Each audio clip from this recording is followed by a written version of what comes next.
আমার জীবনে অনেক ফ্রেন্ড ছিল, কিন্তু তোদের মতো কেউ হবে না। প্রতিটা মুহূর্তে আমি তোকে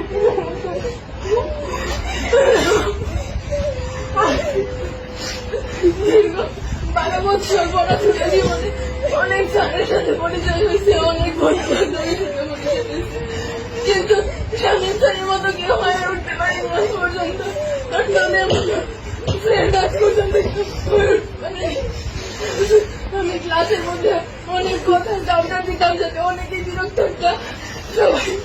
সবাই আমাকে ক্ষমা করে দিও। আমার স্যার, আমি সবসময় আপনার থেকে সকল ধরনের সাপোর্ট পাই আসছি।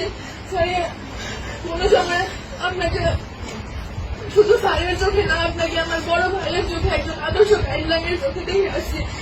স্যার, ভবিষ্যতে আমি চাই আপনার কাছে আদর্শ একজন শিক্ষার্থী হয়ে ফুটে উঠতে চাই। আমি